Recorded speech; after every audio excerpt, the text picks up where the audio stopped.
Hi everyone, I'm back, and I thought that I'd tackle another of Star Wars The Force Awakens' great mysteries, after solving the puzzle of why Kylo Ren was so easily defeated at the end of The Force Awakens, to much critical acclaim and agreement.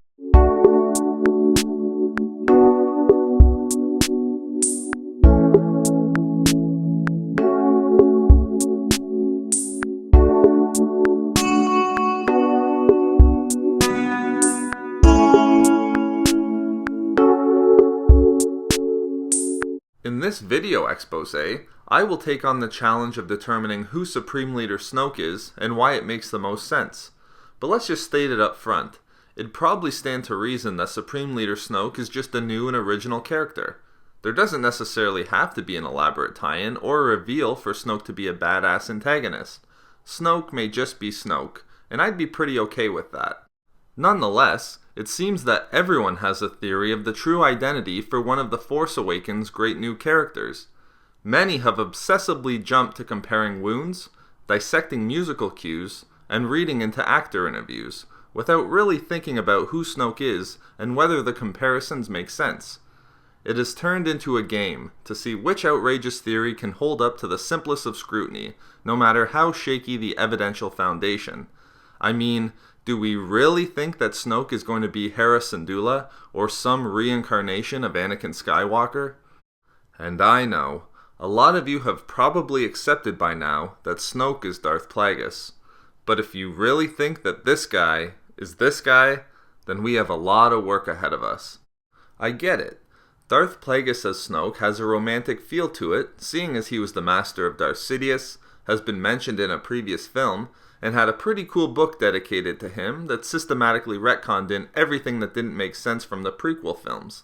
And I have to admit, there is some pretty good anecdotal evidence that can tie Darth Plagueis to Supreme Leader Snoke. But do we really need or want Snoke to be Darth Plagueis? To think that only Darth Plagueis could be Snoke is reading too much into the character of Plagueis, and elevates his importance and ultimate role in the Star Wars universe, in my opinion. Sure, he was an important character, but his importance was in further developing the characters of Palpatine and Anakin. In Revenge of the Sith, Darth Plagueis was a convenient hook to pull Anakin towards the dark side by thinking that it could lead to eternal life, which he probably wanted as he realized it would allow him to bang Padme forever and ever. Darth Plagueis and his ultimate demise was also a good way of showing how ruthless Palpatine was, seeing that he murdered his master in his sleep. The introduction of Darth Plagueis successfully builds up Palpatine as cunningly evil and opportunistic, and pushes Anakin towards the dark side. Ultimately, Darth Plagueis looked foolish and blind, as he never saw his own death coming, even as he chased eternal life. In the book, which I guess doesn't really exist anymore, Darth Plagueis played an important role in the events that underpin those occurring in the prequels. We got to see that Darth Plagueis was the catalyst for the Clone Wars, the creation of the Clone Army, and even in the birth of Anakin, which was dumb. Nevertheless, his role was important, but again, we saw that Darth Plagueis' true role was in showing Palpatine's ruthlessness, and how committed he was to fulfilling the Sith goal of taking control of the galaxy through the rule of two. Darth Plagueis was weak, as his quest for eternal life resulted in his being manipulated by Palpatine, just like Anakin, and ultimately led to his murder by his own apprentice. At the end of the day, Darth Plagueis, though interesting, is a minor character who pushes the story of Palpatine and Anakin forward. To get him back into these movies as the primary antagonist would not be as interesting as one would think. Plus, the guy died, at the hand of Palpatine no less. His coming back to life isn't needed, and would only work to contradict everything that we know about Darth Plagueis. Namely, that he was manipulated by Palpatine through his own blindness, and was struck down by someone who was better at following and working towards the goal of the Rule of Two. You know, the whole dominating the galaxy thing that was kind of important in the original trilogy. So, if not Darth Plagueis, then who could Supreme Leader Snoke be? Of course, Cad Bane. Darth Bane. For any of this to make sense, let's learn a little bit about the man, shall we? Born as Dessel on the planet of Apatros, 1,026 years before Star Wars A New Hope, Darth Bane went on to become a Dark Lord of the Sith, ultimately destroying the Sith Brotherhood of Darkness and implementing a new Sith order underpinned by his rule of two. The Brotherhood of Darkness was run under the leadership of the Sith Council of Lords.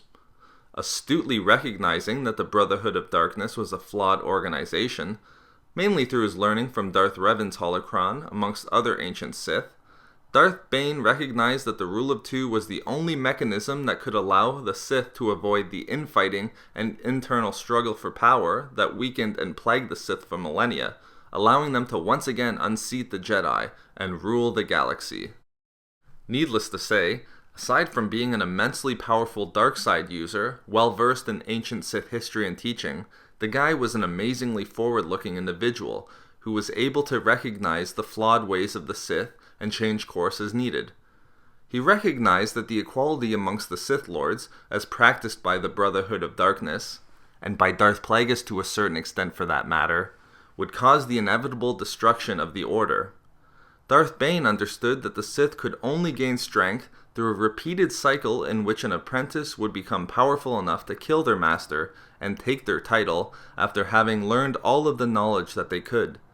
At a critical time for the Sith, Darth Bane completely overhauled the Sith Order and instituted a new, stronger order that eventually allowed the Sith to retake control of the galaxy.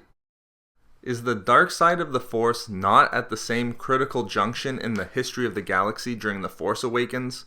The Sith Order was completely destroyed in Return of the Jedi.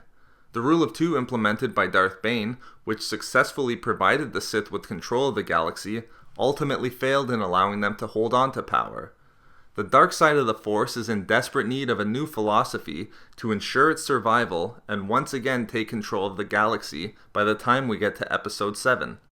Who better to provide this new philosophy than the dark side user who's already proven that they can use the dark side and implement an order to successfully control the galaxy?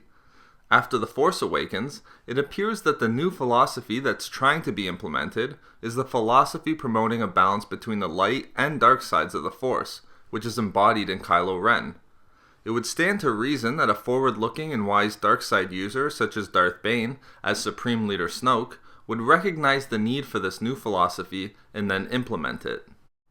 But a failure in this theory would be that Darth Bane has been deceased for over 1,000 years by the time we get to The Force Awakens, isn't it? Well, consider this. In the third and final novel in the Darth Bane trilogy, Dynasty of Evil, written by Drew Karpyshyn, doesn't exist, we see that Darth Bane does seek out eternal life. His quest for eternal life, however, is not driven by merely selfish motivations, nor a move away from the Rule of Two in which he assumes the title of Master permanently. Rather, he is motivated by a desire to see a worthy apprentice emerge so as to ensure the strength of his Rule of Two. Nonetheless, we do see the seeds of Darth Bane's thinking that a worthy apprentice may not emerge and that he himself must ensure his own survival to carry on the legacy of the dark side. For our purposes here, it is merely important to point out that Darth Bane does achieve knowledge of eternal life through the long-lost teachings found in the ancient Sith Lord Darth Adendu's holocron. Darth Bane is powerful enough to force his own mind into Darth Adendu's holocron, forcibly bypassing the holocron's gatekeeper, and take the knowledge within the holocron into his own mind.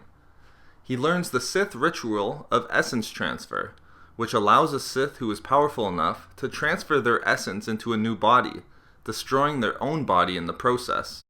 At the end of the Bane trilogy, we see the epic confrontation between Darth Bane and his long-lost apprentice Darth Zana. The battle is long and well fought by both Bane and Zana.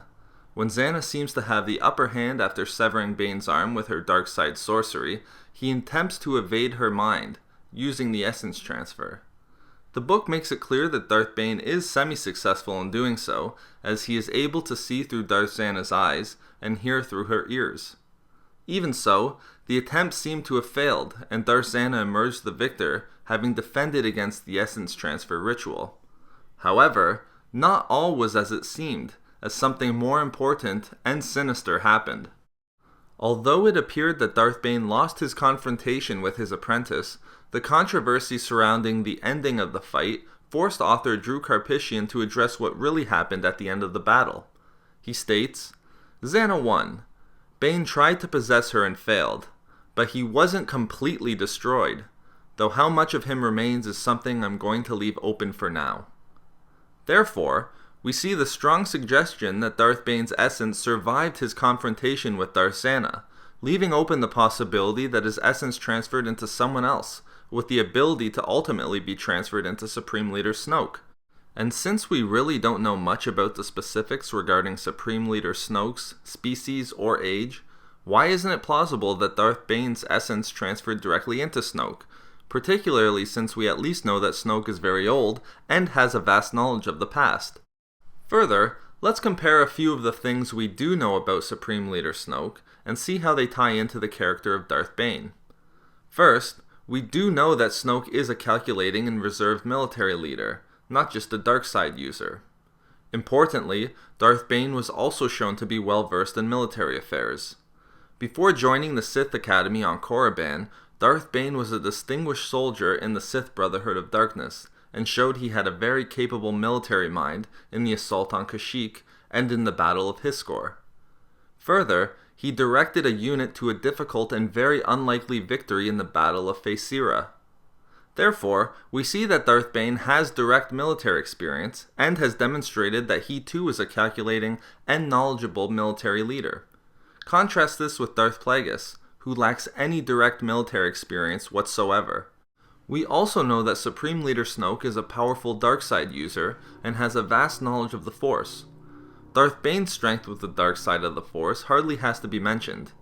He was a very talented Force user, and had the ability to use many dark side rituals and secrets, and was extremely skilled at telekinetic powers. As a student at the Sith Academy on Korriban, he was one of the most skilled students, and a very fast learner, and had spent many hours practicing and perfecting his skills with the Force. His Force lightning was so strong that most opponents died instantly upon contact with it.